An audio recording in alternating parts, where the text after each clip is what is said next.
नमस्कार, FM news में स्वागत है आपका। मैं मनीषा कौशल। और सबसे पहले बात प्रधानमंत्री मोदी की, जिन्होंने अफगानिस्तान के हालात पर बयान दिया। अफगानिस्तान के हालात को अलग करके नहीं देखें, धमकी और खतरों पर गौर करें, ये कहना है प्रधानमंत्री मोदी का। G20 सम्मेलन में शामिल होने के लिए इटली गए प्रधानमंत्री नरेंद्र मोदी ने इटली के अपने समकक्ष मारियो ड्रैगी से मुलाकात की और कहा कि अफगानिस्तान के हालात को अलग कर नहीं देखना चाहिए और अंतर्राष्ट्रीय समुदाय को बहुत ध्यान से युद्धग्रस्त देश से आने वाली धमकी और खतरे को देखना चाहिए। विदेश सचिव हर्षवर्धन श्रृंगला ने बताया कि प्रधानमंत्री मोदी ने मारियो ड्रैगी से मुलाकात के दौरान अफगानिस्तान समस्या के मूल की ओर ध्यान दिलाया, जिस पर वास्तव में गौर करने की जरूरत है और कट्टरवाद, चरमपंथ और आतंकवाद है, इनके नतीजों को बहुत सतर्कता से मूल्यांकन करने की जरूरत है। श्रृंगला ने बताया कि प्रधानमंत्री ने विशेष तौर पर कहा है कि अफगानिस्तान के हालात को अलग करके नहीं देखा जाना चाहिए। प्रधानमंत्री ने कहा कि अफगानिस्तान से आने वाली धमकी या खतरा कुछ ऐसा है जिस पर अंतर्राष्ट्रीय समुदाय को बहुत सतर्क होकर गौर करने की जरूरत है। उन्होंने बताया कि दोनों देशों के प्रधानमंत्रियों ने उन भावनाओं का आदान प्रदान किया है और महसूस किया है कि कुछ ऐसा है जिस पर गौर करने की जरूरत है। इस दौरान मानवीय स्थिति पर जोर रहा है और इतालवी प्रधानमंत्री ने G20 सम्मेलन के दौरान उनकी कोशिशों का संदर्भ दिया, जिसमें अफगानिस्तान के लिए समर्थन को बढ़ाना शामिल है ताकि सुनिश्चित किया जा सके कि अफगानिस्तान के लोग मौजूदा स्थिति के दुष्प्रभाव का सामना नहीं करें।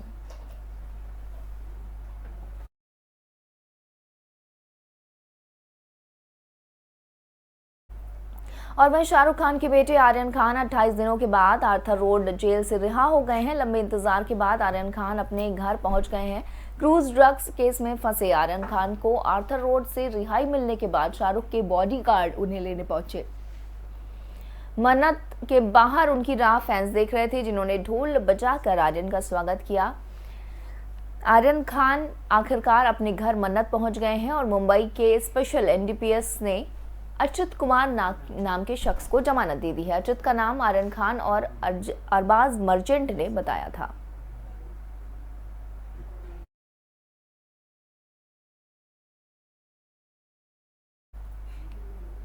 तो आपको बता दें कि आखिरकार आर्यन खान जेल से रिहा हो गए हैं और मन्नत पहुंच गए हैं। और ये तस्वीरें हम आपको शाहरुख खान के बंगले के बाहर से दिखा रहे हैं, जहां मीडिया का तो जमावड़ा है ही, साथ ही उनके तमाम फैंस भी वहां मौजूद हैं, जो ढोल नगाड़ों के साथ आर्यन खान का वहां बेसब्री से इंतजार कर रहे थे और ढोल नगाड़ों के साथ आर्यन का वहां पर स्वागत किया गया। 27 दिनों बाद आर्यन खान जेल से रिहा कर दिए गए हैं, उन्हें जमानत दे दी गई है। खान का जोरदार स्वागत किया गया। हम आपको दिखा रहे हैं।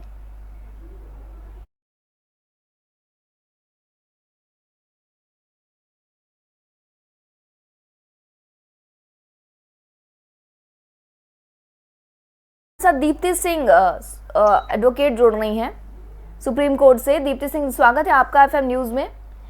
जी दीप्ति, मैं ये जानना चाहती हूँ कि जिस तरह से आर्यन खान को आखिरकार बेल मिल गई है, वो अपने घर भी पहुंच गए हैं, लेकिन इस पूरे मामले में आगे क्या हो सकता है? क्योंकि अभी उनकी जिस तरह से रिहाई हुई है, जितने लंबे समय तक उनको जेल में रखा गया, अब क्या कुछ हो सकता है इस पूरे केस में? देखिए, लंबे समय तक तो क्या कह सकते हैं, जब तक इन्वेस्टिगेशन पुलिस की पूरी नहीं हो जाती है जी, तब तक तो उनको रहना ही पड़ता। और जो सेशन कोर्ट से उनका बेल खारिज हुआ, फिर हाई कोर्ट से बेल मिली, तो ये सारे ड्यूरेशंस तो कहीं ना कहीं लगने ही थे। और अब इसके बाद इनकी जो नॉर्मल प्रोसीडिंग्स होगी, चार्जशीट फाइल होगी कोर्ट के अंदर, और एनसीबी अपना पूरा चार्जशीट बनाएगी और कोर्ट में फाइल करेगी। उसके बाद एक नॉर्मल प्रोसीडिंग्स में जैसे केस चलते हैं, वैसे आर्यन खान पे केसेस चलेंगे, जिसमें एविडेंसेस वगैरह होंगे, स्टेट होंगे, ये सारी जो प्रक्रिया है कोर्ट की अपने तरीके से ट्रायल का, वो ट्रायल जी बेल मिल जाने भर से केस खत्म नहीं हो गया। केस तो भी लंबा चलेगा जब तक इसके आखिरी फैसला नहीं आ जाता। जी दीप्ति, इस पूरे मामले में क्या लगता है क्या हो सकता है आगे? क्योंकि ये भी कहा जा रहा है कि आर्यन के पास से कोई भी ड्रग्स बरामद नहीं हुए हैं। अगर किसी व्यक्ति के पास से ड्रग्स बरामद होते हैं तो ही उस पर केस चल सकता है, तो क्या सिर्फ चैट के बेसिस पे आर्यन खान पर केस चल सकता है आगे? देखिए, केस तो चलेगा, ये अलग बात है कि इसके बाद जो ट्रायल में एविडेंसेस वगैरह डिमांड बताएंगे और उसके अकॉर्डिंग जो इनके एविडेंस होंगे इससे जुड़े हुए इस मामले से, अगर वो कहीं ना कहीं कनेक्ट होंगे तभी जाकर इसमें बाद में इनके ऊपर कोई अपराध साबित होगा। अभी तो ट्रायल लंबा चलता है और इसमें हमारे देश का एक रूल है कि 1000 अपराधी छूट जाए, एक को सजा ना हो। तो इसके लिए हम लोगों के पास सबसे ज्यादा लंबा समय जाता है ट्रायल में, और एक एक चीज पे बारीकी से काम होता है। प्रोसिक्यूटर्स हो या फिर जो डिफेंड करने वाले लॉयर हैं, दोनों अपना अपना काम करेंगे और कोशिश हमेशा ये होती है कि सच्चाई की जीत हो। अभी जो भी आरोप इन पे लगे हैं, इन लोगों की कोशिश होगी कि इस आरोप से कैसे इनको बरी कराएं, और जो प्रोसिक्यूटर्स होंगे वो किसी तरीके से ये बताएंगे इस 25 दिन का जो जेल हुआ है वो कहीं ना कहीं जायज था और उन्होंने नहीं की है। पक्ष अपना अपना काम करेंगे, अपना के लिए एविडेंसेस फाइल करेंगे। अभी हमें नहीं पता कि सच में सिर्फ चैट है या बहुत और भी सारी चीजें इनसे बरामद हुई हैं, क्योंकि चैट्स के साथ और भी इन लोगों ने जो किसी लड़की या किसी फिल्म की एक्ट्रेसेस के साथ जोड़ा था कि कुछ ट्रांजैक्शंस भी उसी दौरान हुए हैं। तो सबसे बड़ी बात है कि देखिए आर्यन खान कोई बिजनेसमैन नहीं है, कोई प्रोड्यूसर नहीं है, तो किस लिए किसी भी एक्ट्रेस को पैसे दे रहे हैं। बहुत सारी चीजें हैं। देखिए एनसीबी भी अपने अगर इतने दिनों तक उनको जेल में रखने में कहीं कामयाब हुई है तो उसके पीछे उनके पास पुख्ता सबूत थे। खैर ये बहुत too early to say anything about this case. Let's it trial on first, chargesheet इनकी फाइल हो जाएगी, उसके बाद देखते हैं कि किस तरीके से इनके केस की हेडिंग होती है और क्या इसमें आगे होता है। जी दीप्ति, धन्यवाद आपका हमारे साथ जुड़ने के लिए। तो सुप्रीम कोर्ट की अधिवक्ता दीप्ति सिंह हमारे साथ जुड़ी हुई थी, जिन्होंने बताया कि अभी फिलहाल केस चल रहा है, आगे भी पूछताछ जांच जारी रहेगी। हालांकि फिलहाल की अगर हम बात करें तो आर्यन खान को जमानत दे दी गई है और वो बेल पर अपने घर मन्नत पहुंच चुके हैं। कि इस ड्रग्स केस में आर्यन खान के पास से कोई बरामदगी नहीं हुई है, ना उनके पास से किसी तरह का ड्रग्स मिला है और ना ही उनके टेस्ट में किसी तरह के ब्लड सैंपल से किसी तरह के ड्रग्स लेने की पुष्टि हुई है। लेकिन जिस तरह से उनकी चैट सामने आई है, चाहे वो अनन्या के साथ सामने आई हो, चाहे उनके दोस्तों के साथ सामने आई हो, उस चैट के बाद ये कहा जा रहा है कि आर्यन खान पहले भी ड्रग्स लेते रहे हैं और इस क्रूज पार्टी में, जो कि जहां पर खुले तौर पर ड्रग्स ली जा रही थी, वहां पर भी वो ड्रग्स लेने ही पहुंचे थे।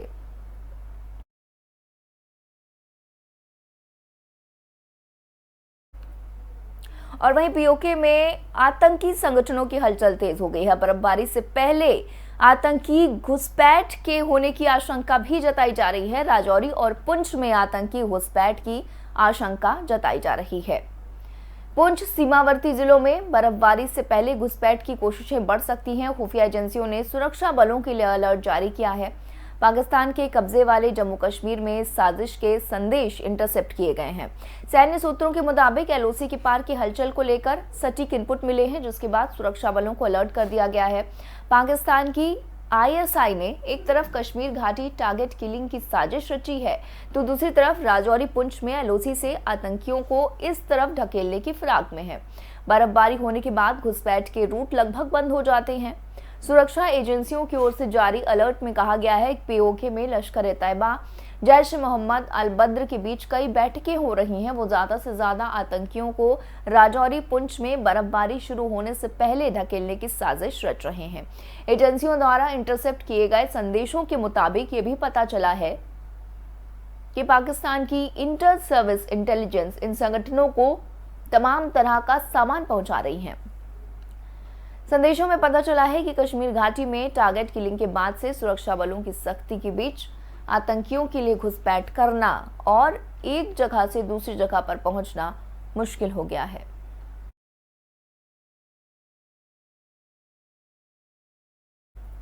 वहीं बॉर्डर से बैरिकेड्स हटाए जाने से किसान काफी ज्यादा नाराज हैं। किसान नेता राकेश टिकैत ने आरोप लगाया है दिल्ली पुलिस और दिल्ली के गाजीपुर और टिकरी बॉर्डर से बैरिकेड्स हटा दिए गए हैं, लेकिन रास्ता खोलने से किसान नाराज हैं और रोड पर ही बैठ गए हैं। भारतीय किसान यूनियन के नेता राकेश टिकैत ने कहा कि किसान बॉर्डर खाली नहीं करेंगे। टिकरी बॉर्डर पर प्रशासन ने बैरिकेड हटाने की कोशिश की तो किसानों ने मोर्चा खोल दिया। पुलिस ने 10 फीट का इमरजेंसी रास्ता खोलने की बात करके 40 फीट का रास्ता खोल दिया है।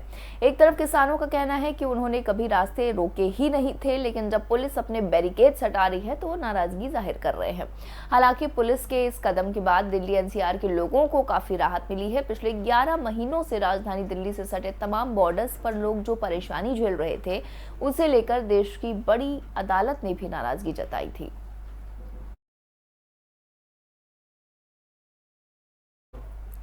और अब बात चुनाव की। लोकसभा की 3, विधानसभा की 29 सीटों पर मतदान किया जा रहा है। हिमाचल के सीएम ने भी परिवार संग वोट डाला है और तमाम लोग बड़ी संख्या में मतदान करने के लिए पहुंचे हैं।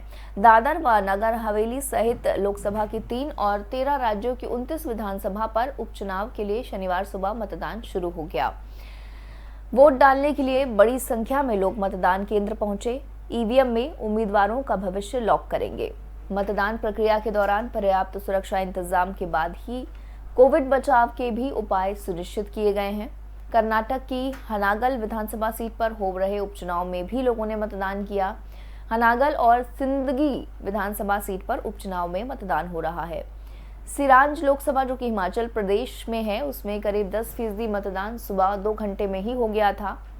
हनानगर में 9 बजे तक करीब 8.77% वोटिंग हो चुकी है। हिमाचल प्रदेश के मंडी और मध्य प्रदेश के खांडवा में भी लोकसभा सीटों पर उपचुनाव होगा। जिन 29 विधानसभा सीटों पर उपचुनाव होगा उसमें असम में 5, पश्चिम बंगाल में 4, मध्य प्रदेश, हिमाचल प्रदेश और मेघालय में 3-3, बिहार, राजस्थान और कर्नाटक में 2-2, जबकि आंध्र प्रदेश, हरियाणा, महाराष्ट्र, मिजोरम और तेलंगाना की 1-1 सीट शामिल है। कुछ विधानसभा सीटों पर विधायक के निधन के कारण, जबकि कई सीटों पर विजयी उम्मीदवार के दल बदलने के लिए इस्तीफा देने के कारण सीट खाली हुई है।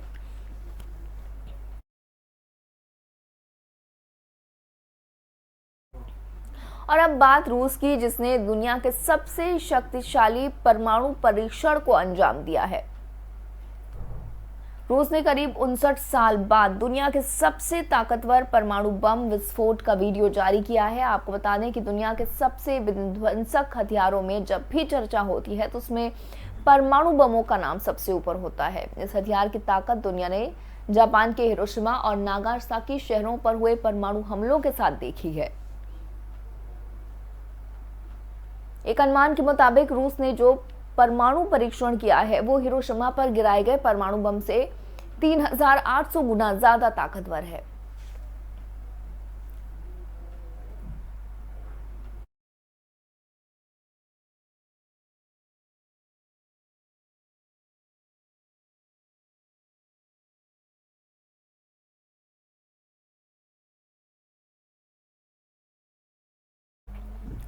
और वहीं देश में दिन पर दिन महंगाई बढ़ती जा रही है। ईंधन के दामों ने आसमान छू लिया है। देश में आज लगातार चौथे दिन पेट्रोल और डीजल की कीमतों में वृद्धि हुई है। पेट्रोल और डीजल 35-35 पैसे महंगा हो गया है। दिल्ली में आज 1 लीटर पेट्रोल के दाम करीब 108 रुपए 99 पैसे हो गए हैं और 1 लीटर डीजल के दाम 97 रुपए 72 पैसे हो गए हैं। तो वहीं पश्चिम बंगाल की राजधानी कोलकाता में पेट्रोल और डीजल के दाम रिकॉर्ड स्तर पर पहुंच गए हैं। यहां पेट्रोल 34 पैसे और डीजल में 35 पैसे की बढ़ोतरी हुई है, जिसके बाद 1 लीटर पेट्रोल की कीमत 109 रुपए 46 पैसे और 1 लीटर डीजल की कीमत 100 रुपए 84 पैसे हो गई है।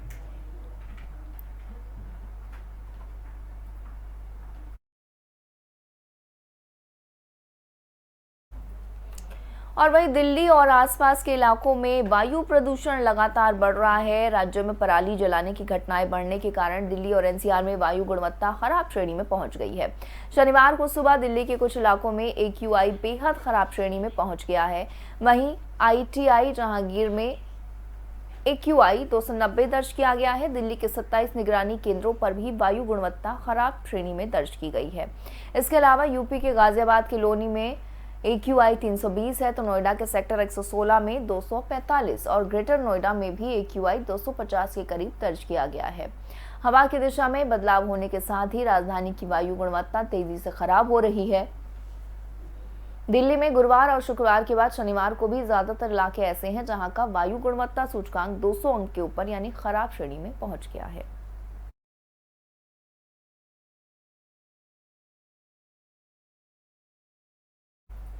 और वहीं पुनीत राजकुमार की झलक के लिए फैंस काफी बेताब नजर आ रहे हैं। दरअसल पुनीत राजकुमार का कल निधन हो गया था। दिल का दौरा पड़ने से उनका निधन हुआ था। इस खबर से कन्नड़ फिल्म इंडस्ट्री शोक में डूब गई है। पूरे कर्नाटक में सुरक्षा बढ़ा दी गई है। उनको जिम में वर्कआउट के दौरान दिल का दौरा पड़ा था, जिसके बाद उन्हें विक्रम अस्पताल में भर्ती कराया गया। इलाज के दौरान उनकी मौत हो गई है। सोशल मीडिया पर एक्टर के फैंस तमाम बड़ी हस्तियां शोक व्यक्त कर रही हैं। देश के प्रधानमंत्री नरेंद्र मोदी ने भी ट्वीट कर उनके निधन पर शोक व्यक्त किया है। पुनीत राजकुमार के निधन की जानकारी के बाद अब फैंस उनकी एक झलक पाने के लिए बेताब हो रहे हैं। फैंस और परिजनों के दर्शन के लिए पुनीत का पार्थिव शरीर निधन के बाद बेंगलुरु के कांतीरवा स्टेडियम में रखा गया है। भीड़ को काबू करने के लिए कई इलाकों में धारा 144 भी लागू की गई है। कर्नाटक के मुख्यमंत्री बसवराज बोम्मई ने शुक्रवार को बताया कि पूरे राजकीय सम्मान के साथ उनका अंतिम संस्कार किया जाएगा।